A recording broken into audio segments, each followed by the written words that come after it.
gamers, today we're going to be doing the ultimate macro guide. I've gathered some questions from the Twitch chat, people asking things, asking stuff, so I've decided to, it was part of one of the subathon goals, so I've decided to make the video right now, give you some pointers, some advice, some tips. The number one thing in Age of Empires 4 or in most RTS games, depending I guess how the economy works, is to keep producing villagers non-stop. This is the most important thing, and you cannot stop producing. You should not skip villagers to age up faster. You should not skip villagers to make army. You should always be making villagers and trying to boost your economy as much as possible. Let's talk about how to constantly make villagers. So if you guys watch my stream or watched any other player stream, this is how an early game happens. Okay, you put your stuff, you make the house, whatever, and then you start making villagers. So you see this very often.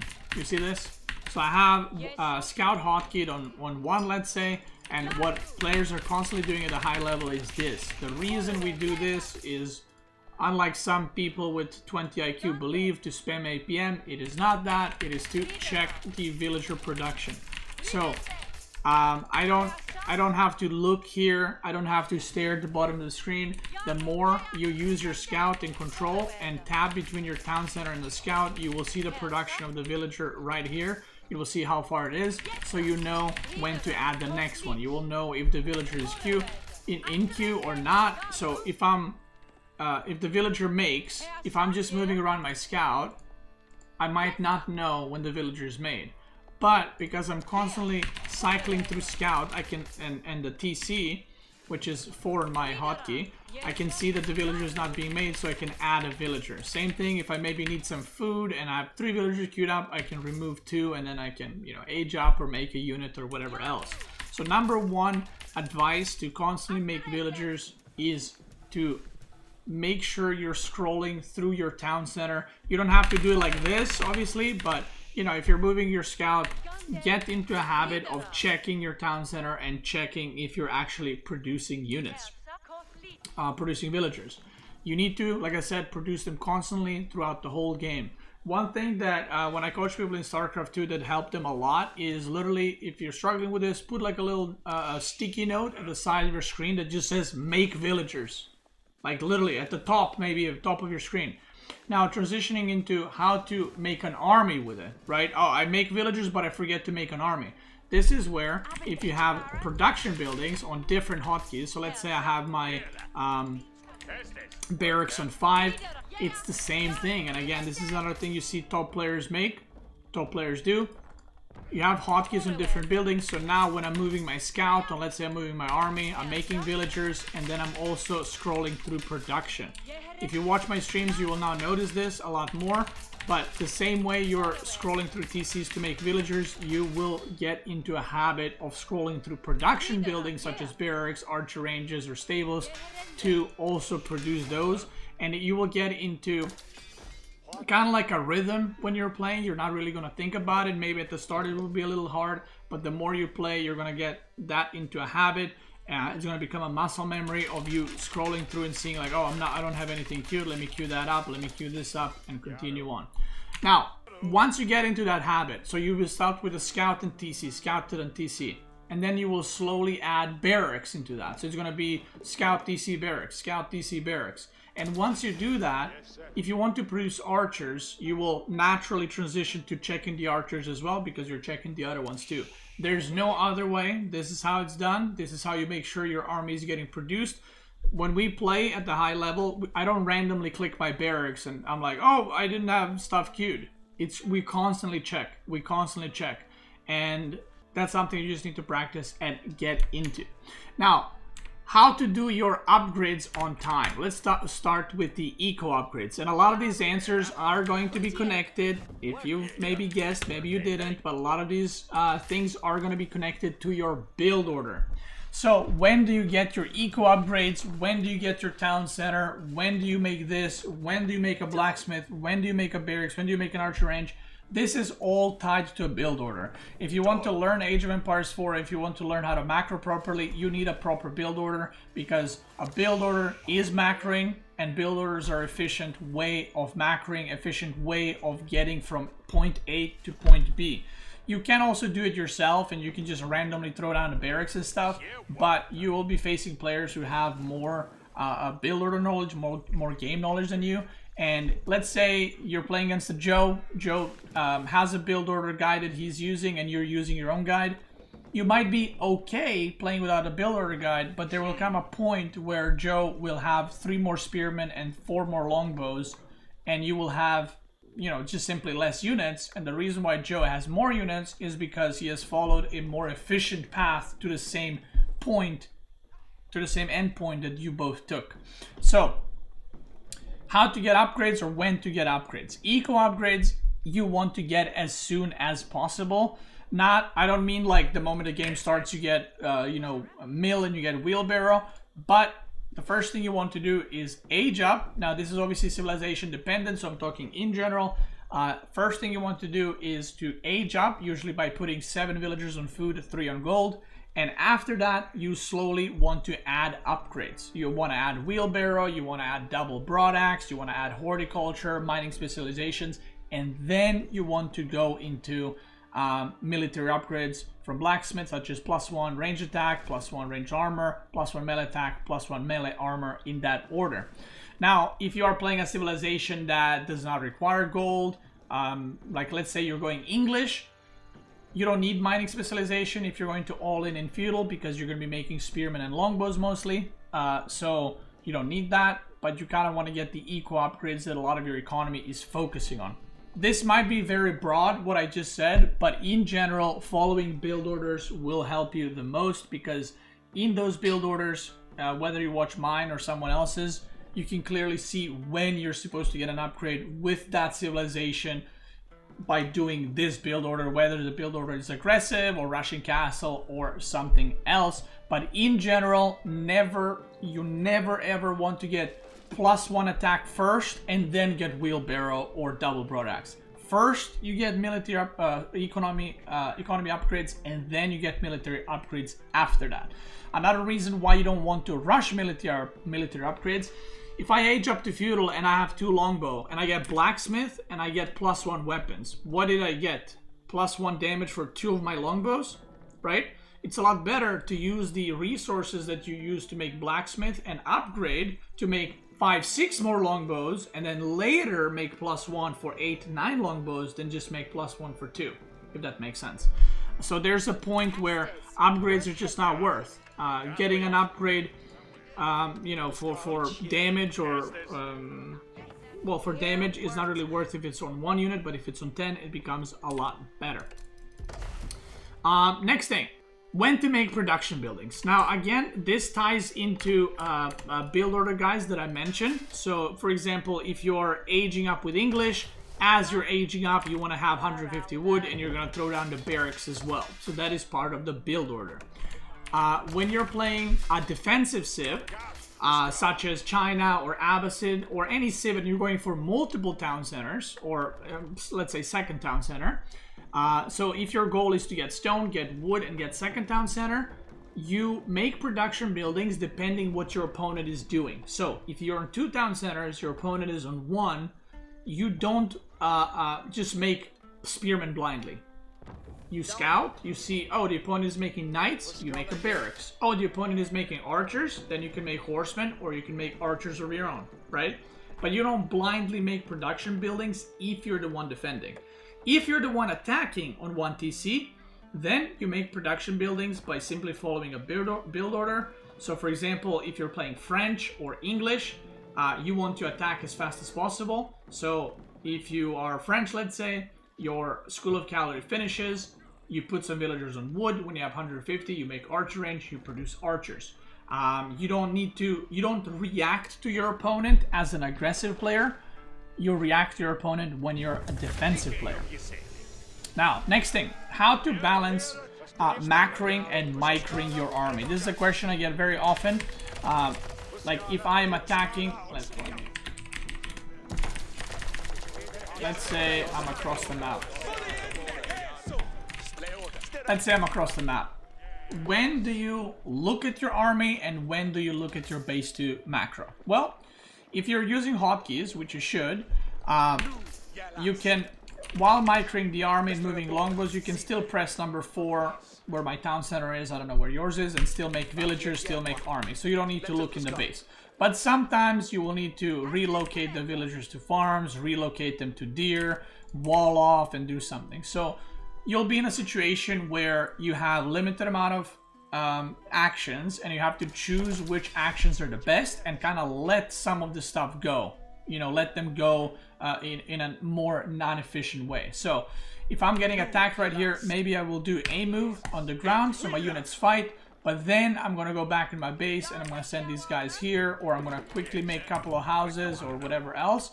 Because if you're supply blocked, making the house should be first priority because the new units and the new villagers cannot come out, right?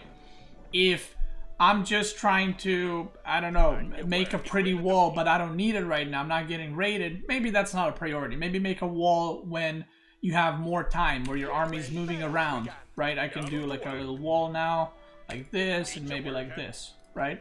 But if I am noticing that I'm attacking on this side and I'm noticing huge cavalry coming from this side, that is priority, right? So I'm doing the same action that I just did, which is making a wall. But now that priority is a lot bigger because there's an attack coming. There's an imminent attack coming. My army is not fighting, so that should be my priority, right? What should be my priority as well in that moment? Well, redirecting barracks with spearmen on this side to defend that.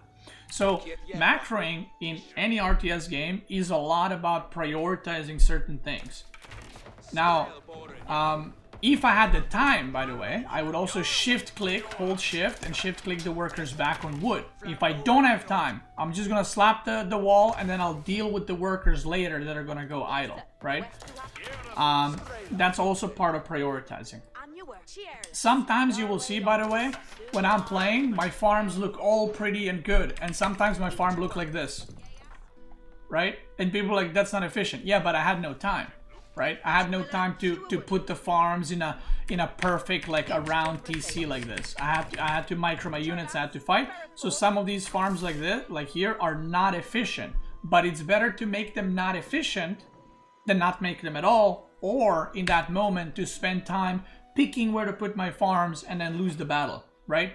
So this is something that you gotta pay attention to yourself and ask yourself, what should I do right now? Like, what is the most important right now? Because not everyone, including top pro players, we don't have unlimited amount of APM, and we have to choose as well, what do we prioritize? So if there's an attack coming, you prioritize that. If there's a big battle coming, and if whoever wins is gonna win the game, you prioritize the battle. If there's like 3 horsemen versus 2 spearmen, you don't gotta stare at your spearmen like this. I see a lot of low league players do this. They're like just staring at the fight. What are you looking at, right? The units don't do more damage if you look at them. So move your spearmen and go do other stuff in your base. And this is something that is one of the hardest thing in RTS games to do, which is dividing your attention properly. When do you focus on micro? When the fights are massive. If you're fighting with 200 supply and you don't have enough to reinforce, you don't have, you know, this is it, you're doing the massive push, or you're trying to landmark snipe or something, obviously you micro the army, right? That is the main thing. If the enemy has mangonels and you have springolds, but you have a lot of archers, micro the army, because if the mangonels hit your archers, you're going to lose the game. But if you have a situation where there's horsemen coming and I have 10 spearmen, I don't need to look at that. I don't need to micro that at all. My spearmen are going to win, so I can do other stuff. But your opponent has to take a look at the horsemen and look at them properly, because the horsemen will get demolished by spears. So that's something that you need to pay attention to and figure out what the best way to divide your attention is. And one thing I suggest is whenever I play, you will see sometimes I have to do multiple things at the same time, and muscle memory and experience. I don't think about it. I don't think like, oh, I gotta do this now, I can't micro it. Muscle memory experience does wonders, and your brain prioritizes the most important things. Now, if you're lower league, obviously you're not going to make a perfect decision every time, but that's where practice and improving comes in. when to make more town centers. Again, I'm gonna go back to following build order guides. So in feudal, you make town centers immediately or you don't make them in feudal, okay? So if you are, that's the general rule. So if you want to go for multiple TCs, you want to go for a macro play, you will try to make TC as fast as possible before the enemy units arrive to harass your stone. Because if the enemy units arrive and you're still trying to get resources for TC, then you're going to need to build production buildings, and then the opponent has more units because they started producing earlier, and then you're in this awkward spot. So what you want to do is, if you're going for second town center, find a build that goes for a second town center fast, and then after that you react by producing military buildings to what your opponent is doing. So that's that. But sometimes you will make town centers in castle, and sometimes you will make town centers even in imperial. So when do you do that, and why do you do that? There are some builds where you rush castle. So one of the newest civs, Jushi's Legacy, has a Shaolin build where you rush castle and you pick up the relics, and then you add 2 TC, second town center, or even third. So why do you do that? Well, your goal is to pick up the relics. Similar can be done with Holy Roman Empire. Your goal is to pick up the relics in castle, and after that, while you have 5 relics, that's amazing, but you don't want to fall severely behind on workers if your opponent went 2 town centers. So what you do is you add your second town center, you will be behind on workers, but because you took the relics, the game is equalized, and eventually you will reach a point. So like this, opponent will have more workers, you will have less, but you have relics. But eventually the opponent will peak at a certain amount of workers and you will catch up, but then you have 5 relics as well. So in castle, you can create town centers if you did some kind of castle rush build, and maybe you did some damage to your opponent, but you feel like you're behind on workers. There's nothing wrong with adding a town center. Or if you, let's say, have played 1 TC and you've been fighting with your opponent and you did some damage, he did some damage, the game slowed down, and you're like, okay, let me add a second TC just to catch up with the workers a little bit. I think I have time here to do that. That's another time where you can add a second TC if you maybe lost one and you want to replace it after defeating the enemy army, or if you just had too many losses and you're like, well, if I don't have a second TC, I'm going to die anyway, so I might as well try. Next thing, when to transition to farms. Now, this is civilization. A lot of these things are civilization specific. So when do you add farms? With English, you add farms quite early. With Malians, you don't add farms until Imperial almost. With Holy Roman Empire, you add farms early. With French, with Jeanne d'Arc, you add farms very late, like castle, late castle. The reason for that is some civilizations want to go for all the food on the map, and in general, you want to go for the food that is currently on the map. So I get this question sometimes from newer players on my stream. Why would I go out all the way here on deer when it's not safe, right? When I can just make farms. So look at it this way. This deer pack, every deer here has 350 food, right? There's 7 deer, so there's 2,450 food right here. All I need to do is build a mill, right? Which is 50 wood. And I'm gonna get, let's say, 2,500 food. Now, if player A is making a mill and he is gathering all the deer, and player B needs to make, let's say, 15 farms, okay? Yes, sir. Make it 10 farms, fuck it. 10 farms. A farm costs 75 for other civs. So the opponent needs to make a mill, which is 50 wood, and 7 farms, or sorry, 10 farms, which is 750 wood. So in order to transition to farms, you need 800 wood, and farms have a slower gathering rate. Now I know what you're gonna say, yeah, but they last forever. They do. The forever part is not a problem. The problem is you spend 10 workers, or you use 10 workers to make farms, and have slower gathering rate, and you spend 800 wood. Meanwhile, I got deer that are 2,500 food, which are a lot of food. I spent 50 wood, and the gathering rate is a lot higher than farms. Now, it is riskier, but this is the thing. You might think that, oh, but there's a walking distance too. There's building time for farms, right? The farms don't just pop up. You gotta build them. So walking distance and building time for the farms is pretty much the same. So what is the difference? Well, I went here and I got all these deer and I'm producing units, right? The 800 wood that you spent, I have 800 resources worth more of units. So what I can do with my 800 worth of units is I can not only protect my deer pack that's open on the map, but I can actually attack you and I will have double your army. So if the game goes long enough where my deer are expired, my boar's gone, and my bears are gone, yes, farms are going to be better. But the amount of income boost you will get from boar and deer that early on in the game should give you enough of an advantage to have so many more units that you can end the game against your opponent. This is why at the top level play you don't see farm transitions early on ever with almost any civ, unless a civ has specific bonuses to it, such as English, that their farms cost 37, or Holy Roman Empire, where their farms are normal cost, but they usually put the Aachen Chapel on wood, so they have much greater food or wood income, so it makes it cheaper or less resources per minute to produce because they are gaining more resources per minute early on compared to the other civs. And then also HRE farms are way better than any other farms early game because they have the 40% boost on them. But general rule of thumb is you want to go on the food on the map until it's depleted, unless it's absolutely unreachable. Like one berry, like if this is one of my berry patch, like okay, maybe skip, right?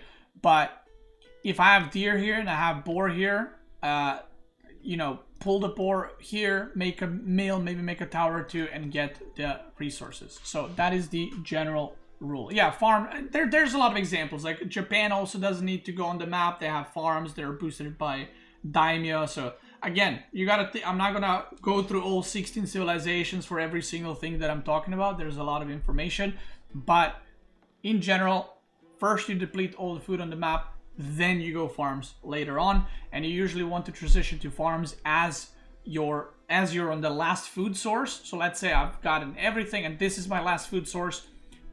Once I put villagers there, I slowly need to start transitioning to farms. You don't wait until it's all gone and then you make farms. You want to make sure you start making farms before that. Pro Scouts is not worth it. No, it's not used with any civilization right now and will probably require some kind of buff in order for it to be used. I would also say do not use it on low levels because it requires a lot of APM. Next one, when to trade? This is another question that people don't know. When do you trade? There's 3 different times you trade. So number 1 is when you go for a trade strategy. A trade strategy is a strategy where you age up to feudal and your goal is to trade immediately. For example, Abbasid Trade Wing. That's when you trade and you continue making traders. Traders are like workers. You want to keep making them, okay? That's number 1. Number 2 is when the map runs out of gold completely. Just like with the farms, don't wait until your gold runs out to make traders. But if I'm on the last gold right here, there's no other gold on the map, and I just started mining it, start adding the markets and start building your traders while you have the gold. Don't wait for the gold to run out for you to start getting the traders. And number 3, let's say the game has not gone your way. You know, sometimes these things happen. Yeah, yes. And let's say the opponent has this walled off all the way down and you don't have gold. You got these 2 golds. You mine them out and you're on your last gold. Even though there's more golds on the map and you maybe will push and maybe get them, you're not sure, you can just start trading earlier. But in general, you want to trade when the gold on the map is gone. Now this is obviously different in team games. If you can trade a lot earlier in team games, but there's a lot of trading strategies in team games because of it. But those are the general rules. Next one, when do you age up? Again, this is a huge part of build orders. If you're rushing castle, you want to follow A to B in order to reach that castle as fast as possible. Same thing with feudal. You put 7 on food, 3 on gold, and then you age up. Regarding castle and imperial in normal games, what you're supposed to do is If you're following some kind of build order guide, then follow that. But let's say you are all-inning in feudal, or you're getting all-in in feudal. I'll use that example. When do you age up to castle in that situation?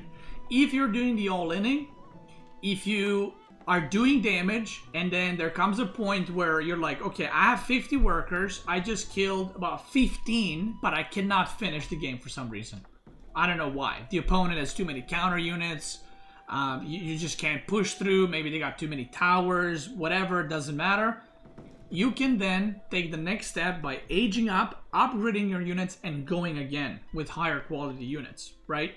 So there are some situations where you will be pushing, you'll be all-in, but you can't quite break them. There's nothing wrong with aging up, upgrading the current units, and then going again.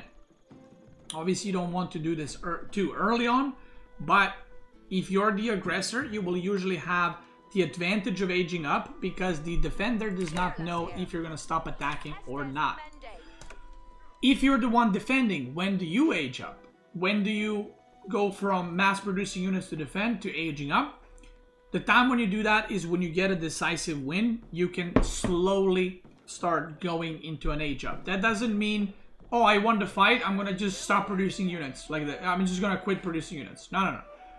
You win the fight, and then you can suddenly add more workers onto gold.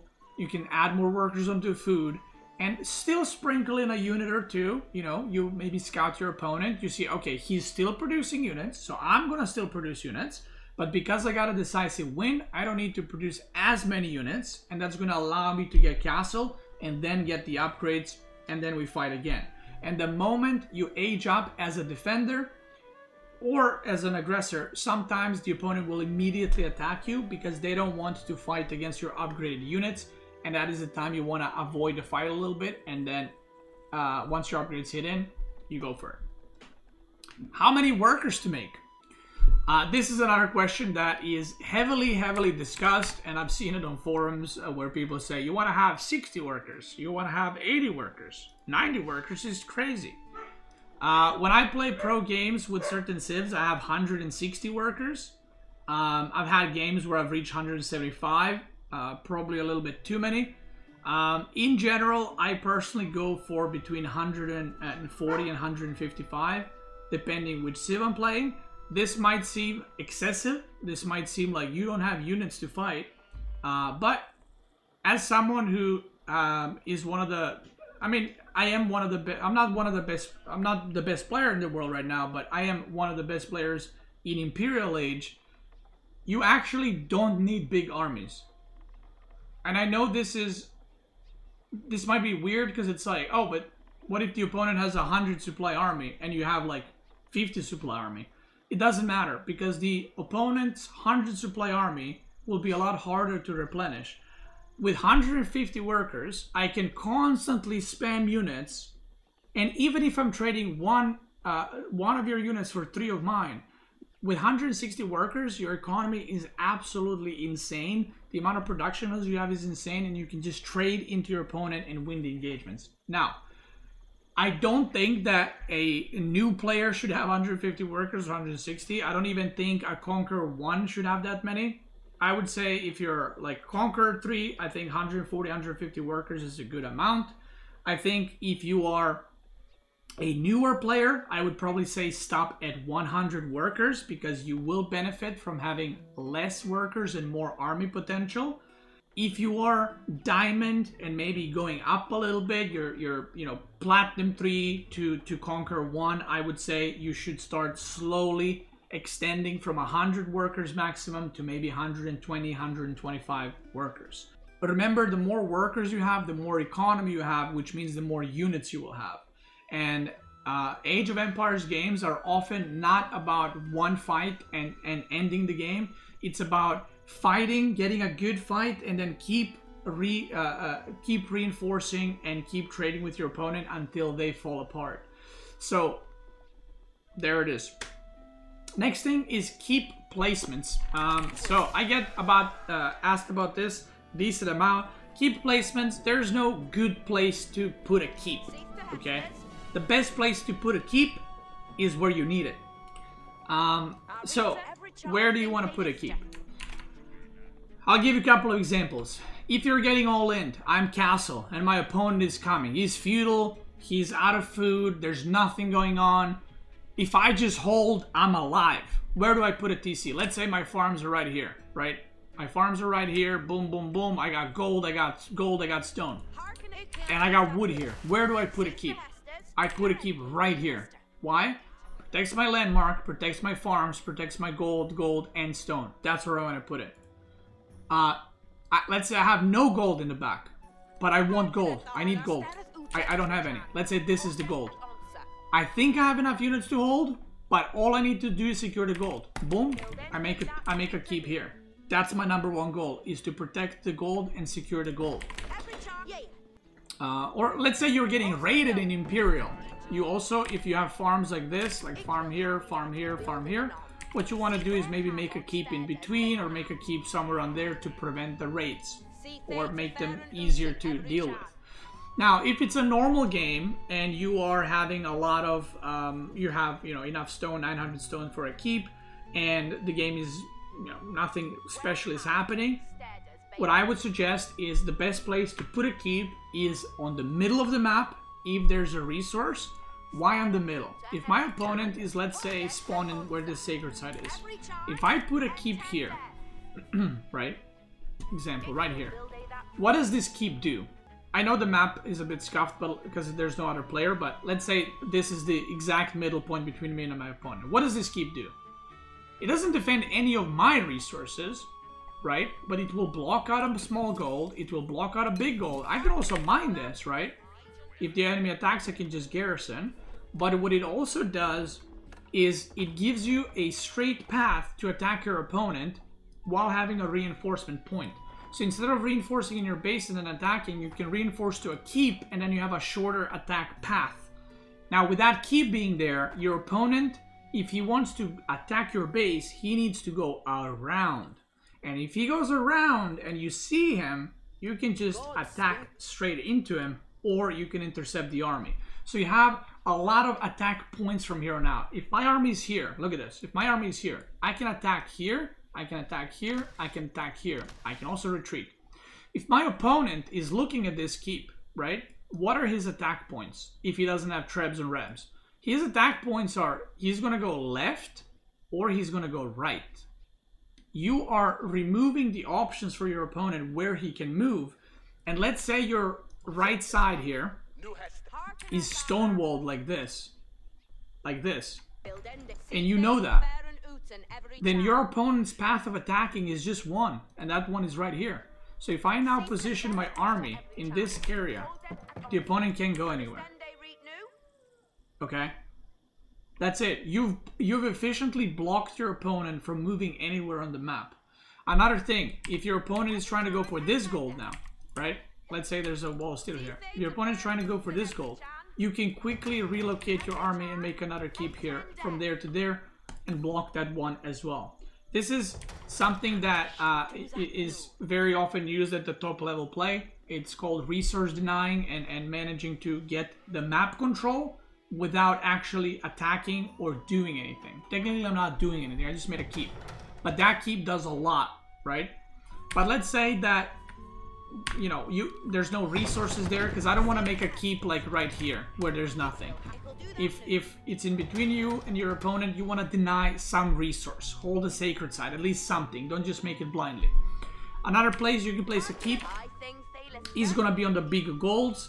So let's say this big gold is in the corner of the map. Nothing wrong with placing a keep, tower, and then placing a mining camp just to secure the big golds. Big golds are a lot of gold, so you want to make sure you secure that and you don't get interrupted and you hold that area of the map. If the map is running out of wood and this is the last wood line, then I'm going to go here. I'm going to make a keep next to the wood line, because wood line is now my priority for the resources to secure. So it depends a lot what point in the game you're in, what the situation is, but hopefully you got a little bit more clarity. Next, wall placements. Let me teach you how to wall. So, again, the map spawned a little bit scuffed because I'm with no players inside. Actually, let me restart the game. So, when do you wall and how do you wall? Walls are pretty cheap. If you're playing with against Night Civs, it's always good to wall off somewhat early, not like in Dark Age, but in early Feudal to help prevent the raids. But you don't want to be spamming walls 24/7, right? You want to there's a boundary there that you want to make walls, but you also want to make units. Static defense, remember this. Static defense is great, but you don't want to replace your army with static defense. Your army should still be your army. You shouldn't rely on walls and keeps and towers to defend. Your army is the best thing. So, let's say I'm playing against a Night Civ. Let's say I'm aging up to Feudal right now. Where would I put the walls here? And let's say I'm not playing English, I'm playing whatever Civ. Where do I put walls? Well, this is gonna be my gold, right? This is gonna be my wood. This is gonna be my whatever. I got farms right here for in the front. So I don't really want to go for these farms because they're kind of forward, but I also don't want a wall like this because that's a massive wall, especially for early on in the game. Maybe later in the game you can do that. Early on, that's a bit too big of a wall. So again, let's say I'm in Feudal. Where do I wall? Well, this is an easy one, right? It blocks the opponent from entering my whole backside of the base. Pretty important. Another wall I can do is block off the knights like this. 28 wood, pretty cheap. Now the knights cannot charge in from this direction. I make a wall here. Now, remember this. Why am I not making the wall here? Well, you can see there's 4 trees here. Now, I could make the wall here too, but you're just extending the wall now without securing anything more. So if I go from here to here, it's 63 wood. If I go from here to here, it's 56. It's doing the same job. So instead of walling here to here, I'm going to wall here because it's going to cost me the same amount, but I'm going to get a little bit more area to work with. And now my wood line is completely safe. So where else do I wall? Well, walling here would be pretty dented. Why? Because it costs 84 wood and I am walling off deer pack, berries, gold, and stone, and I'm kind of screwing up maybe chopping this wood line. So a good wall on this side would be to either go like this, and then look at that, I get berries, I get wood line, I get so much stuff for free. And now, where would I put my army? If I'm playing a defensive civ, I would put my army right here, because there's no other place where opponent can go. Now, I've seen some players attempt walls like this, which is just way too greedy and unnecessary. Like let's say like this. This will not only cost way too many resources, your opponent will not let you make these kinds of walls, and it's just no bueno, okay? It's just no bueno. So, make sure to try to find the shortest little walls and connections you can make in order to prevent your opponent from raiding. This is another easy one. If I'm playing as blue, this is an easy wall right here. 14 wood, and I prevent knights from running in here or anything else? Of course I'm going to do that. Now on the top side, the problem is, see, the blue has a harder time walling because his side is very, very open. So blue can opt for sure to do this, and after that, you are going to need to be more active with the army, and you're going to need to make more army. Because if I'm going to make a wall this big, that's 150 wood. That's a whole barracks. That's 3 longbows worth of wood. Would I rather want to have this gigantic wall, or would I have more units? Because at a point, if you're just spending all your wood walling, the opponent's just going to take it down and then beat your ass. But early on in the game in Feudal, you want to make these quick walls that are going to have good and quick effects. Is this the end? It might be. The subathon might be ending. Next thing. Macro or micro. I talked about this before. Let's talk about shift queuing. So, in the past, if I had gold in my hands... oh fuck, cheats are not enabled. Okay. If I had gold in my hands before, if I made a mill, and then I, like this, and then I shift queued onto berries, what would happen is the gold would be lost. But this was recently fixed. This is very important. Now, the villagers will always drop off the resource they're carrying when finishing an economy building, such as mill, lumber camp, or mining camp. So look at this. They're going to drop off the gold, and then they're going to go on berries. So now you can shift click stuff without an issue. So again, if I'm gathering food here, Let me gather more of it, this guy. So I have 10 food right here. If I make a lumber camp, I don't need to shift click into wood because all you need to do is make it here and they will go on it. Same thing with mining. If I make a mining camp, they're going to make a mining camp and then they're going to start mining. So these villagers got some food. One villager has wood. So what I need to do is just go. Look at this. It's carrying 10 food. And when the lumber camp finishes, they will drop off the resources first. And then they are going to start chopping the wood. So here we go. Boom.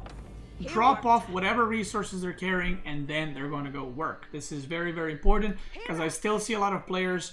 they're chopping wood and then they're clicking on the wood and then they're making mining camp. You don't need to do that. You can, if they're chopping wood like this, you can just make a lumber mining camp. They will drop off the wood and then start mining.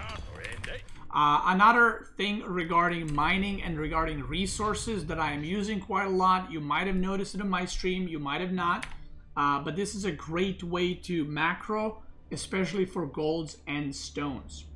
This is one thing that I love doing. So we have a cheat right now, so the villagers are going to mine super quick. Okay, so this is what you can do. Let's say I am on this gold right here.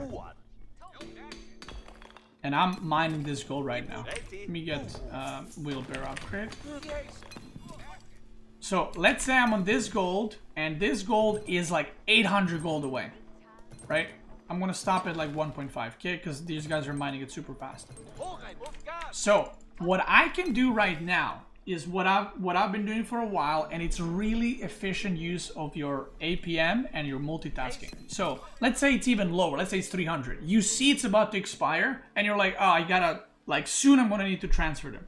So what you do is, while they're on gold, you can hold shift, right click, and then build another mining camp here. And then you can shift click onto it and then build mill. So what will happen right now is next. Actually age up so I can get the mining upgrades. So the gold mine is depleted, and because I shift clicked onto it, then I shift click the mining camp, then onto the stone. They're gonna get the stone, and when the stone is completed, they're gonna go to the next thing I told them. And this works for berries, this works for wood, this works for anything. And this is something that I love doing. And if you have villagers like on gold here, and you want 22 villagers on gold, what you can do is just shift click them and tell them that when you finish it, you hold shift, you're gonna go here. And once that gold mine is depleted, they are going to go to the next one on their own. So this will save you a lot of APM, so you don't need to wait until the gold is done and then you select them. And this also prevents any idle time from happening and you perhaps not noticing it. And yeah, so you can focus on other things. This can also be done for the boar, by the way. So if I have 8 villagers on boar, you can right click, shift click on the boar, and then shift click them on berries. So what does that do? That's gonna make the villagers gather the boar until it's completely gone, and then they're gonna go on berries. Next thing, research management and what to dump your resources into. So you're not gonna play perfect. Nobody plays perfect. So if you have a lot of resources and you haven't been macroing well, what do you dump your resources in? If you have too much food and too much gold, you can always age up, or you can make gold units. If you have too much wood, let's say you're in feudal, you got 2k wood, what do?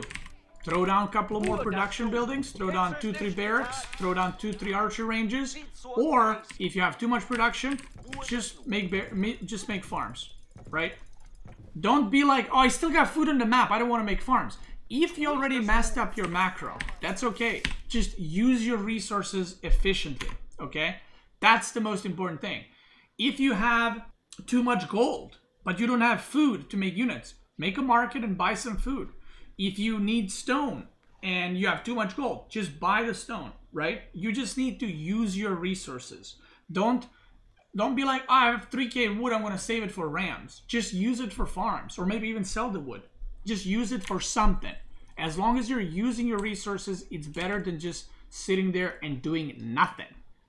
How to make farms is the next one. I guess this is more like I mean, I decided to just add it. How do I make farms? This is how you make farms. Ready? People always ask me, how do you make farms fast? Is energy if you turned off now? It is. Okay. This is how you make farms. Let me drop off. They're triggering me carrying gold. You make farms like this. You go Q, W,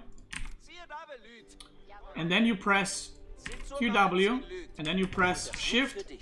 You press farm hotkey, which is A, and you just click on the middle of the mill. Okay? And it will make farms around. So here, I'll do it quicker. Boom. See that? And when you do that, then you just right click on the mill. So this is why. Let me show you. So again, QW, hold shift, QA, make the farms. If you don't, let me show you another one right here. So again, once you do that, you right click.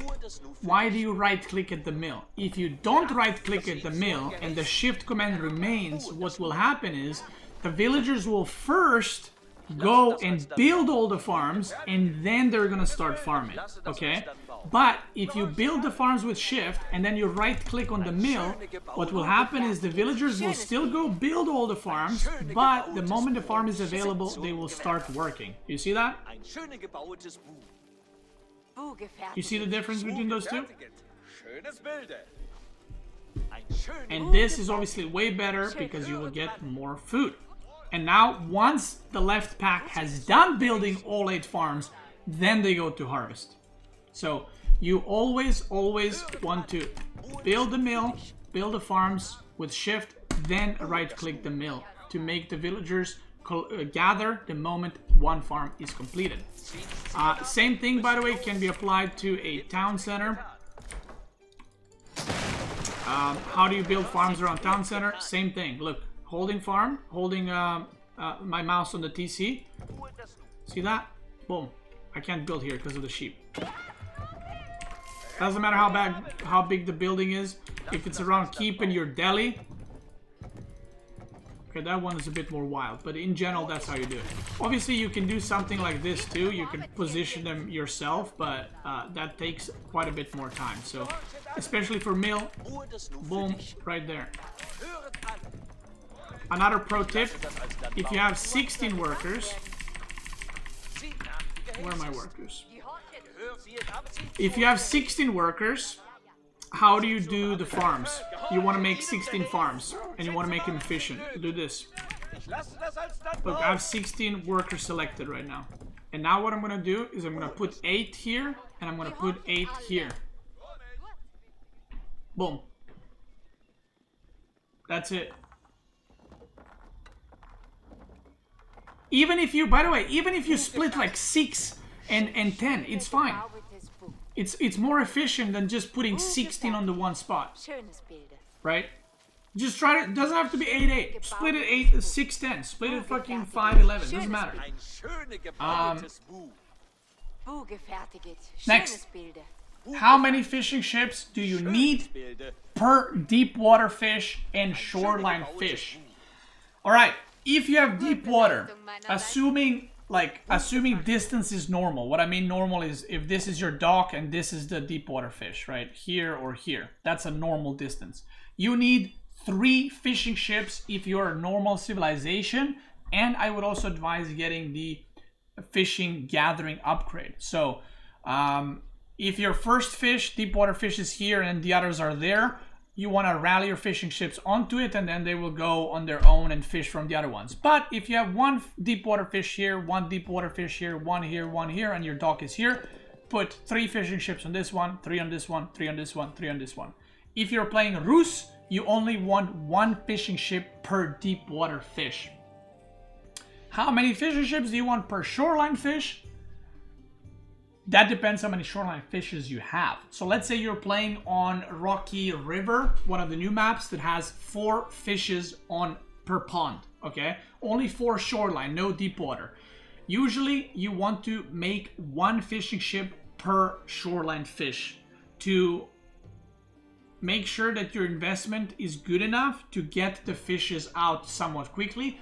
but you don't want to make 10 deep water, 10 fishing boats for 4 shoreline fish. So general rule of thumb, for shoreline fish, if there's only shoreline fish and no deep water, 1 fishing ship per fish. And last but not least that I'm going to teach you is how to take relics. Let me activate this thing again.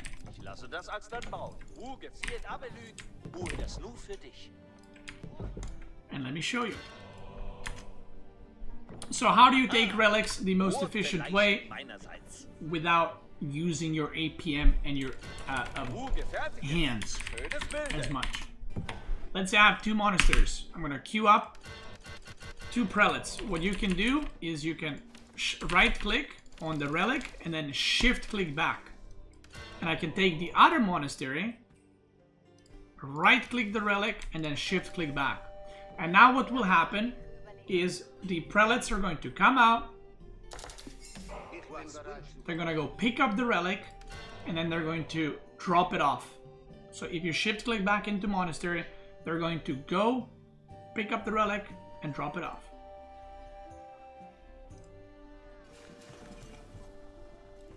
Can we do this in Fog of War? You don't need vision for this. Obviously you need to know where the relic is, you need to have revealed it, but you don't need to have full vision like this to do it. So again, he went, picked it up, and now he's going to drop it off. Now let me show you another cool thing. And you can, if you're HRE, you can like re-rally this into a keep, I'm pretty sure. I haven't tried it actually, but I'm pretty sure you can. So now you can see he's going to drop it off. Another cool thing, let me show you this one. You can shift, right click the relic, shift click, and then I can hold shift, shift click onto another relic, and shift click back. Do you know what that's gonna do? It's gonna pick up the relic, it's gonna return it, and the moment he drops it off, he's gonna go for this relic, pick it up, and then return it too. Amazing. You can also do this with sacred sites. So if I go for this relic and I shift Q back, I can also say go here after. So he's gonna go capture the sacred site. It's very nice. Now, as we wait for these guys to perform their magic for you, do you guys have any last questions that I might have not answered? Chat, go for it, because this is the last thing I have to talk about macro and continuing units. By the way, no matter what point in the game you're getting attacked, you always want to continue making villagers. Because think about it this way. If you're getting attacked and you're like, ooh, I gotta stop making villagers to make an army. The opponent has then killed your villagers. By you not producing a villager, he has effectively killed them. So he already did damage. Is making 2 scouts at the beginning worth it? No, unless you're playing against Rus and you want to deny that bounty. Oh, another thing I forgot to talk about is, see, he dropped off and now he's going to go for this one. Another thing I forgot to talk about, how many villagers do you need if you want to produce X or Y? Now, there is a beautiful website called AOE4 World that I'm going to try to get to now. So instead of me telling you this is how many workers you need for this, okay, so this guy just dropped off and is gonna go capture sacred site. This guy captured a second relic, is gonna drop it off. So instead of me telling you you need this many villagers for a night, this many villagers on gold for a night, I'm gonna overwhelm you with useless information. What you want to do is go to AOE4-production.app. This is not my website. This is AOE4 World's website. It's amazing. What you do once you go into it, oh, they don't have new civs. Okay, they gotta add that. But they don't even have Ottoman and Malian. Sheesh, yo, they slacking. But for example, you go French or English, sorry, and you say select calculation type units per minute. Boom, go. What's gonna happen is in age 2, right? Let's say I want to make longbows. And I want to make units per minute, I think is the amount of, oh, units per minute. So if you want to make 1 longbow per minute, this is what you need. You only need 2 villagers on wood, 2 villagers on food. Wait, I want to change it to constant rate. Okay, yeah, there we go. So, constant rate. So, out of council hall, in order to produce longbowmen in feudal age, I'm going to need 11 villagers on wood and 8 villagers on food. So this is a great way for you to learn how many villagers you're going to need to produce something. And you can even select farm or sheep or hunting animals. So in order to constantly produce longbows, you need 11 villagers on wood and 8 on food, like non-stop, because longbow is every 7 seconds. Same thing if you go French, right? Constant rate, let's go there. In feudal age, I say, okay, I want to produce villagers constantly, right? So on food, I'm going to need 5 villagers. So you say, okay, I need 5 villagers on food, okay. Then I'm going to go School of Cavalry, I want to produce royal knights. Okay, I need 8 on food and 6 on gold. Okay, so you write that shit down. So now you need 13 on food and 6 on gold, all to just produce villagers and knights constantly. Okay, AO4 production calculator is updated and more streamlined. Whatever, you can go on AO4 World, you can find it in tools section right here. AOE4 World, more tools, you can find all kinds of tools. I suggest it. So then you say, okay, I need 13 on food and 6 on gold. And then I want to add archers too. Boom. 6 on wood and 4 on wood. So what does that mean? In order to constantly produce for French in feudal age, out of 1 TC, 1 School of Cavalry, and 1 archer range, I need 17 villagers on sheep specifically, 6 on gold and 6 on wood. Okay? So this way you can learn properly how to readjust your economy. If you have 2 stables, 2 archer ranges, do the math, you know? Or you can even pick upgrades. Okay, yeah. AoE 4 production dash AoE 4 dash production dash calculator.com. And you can even pick upgrades, level 1, level 2, level 3. You can pick a bunch of stuff. I have dark mode on, so it might not light up properly, but yeah, you can select all the upgrades and you can figure out everything. That is it. That is it for the ultimate macro guide that hopefully helped you guys. A lot of it comes down to practice, comes down to muscle memory, but I hope that these tips have helped you become a better gamer. I'm a bald gamer. That's it. If you're watching this on YouTube, I want to thank you guys so much for watching. I hope you enjoyed the video. Check me out on Twitch. I'm probably live right now. Twitch gamers, let's keep going.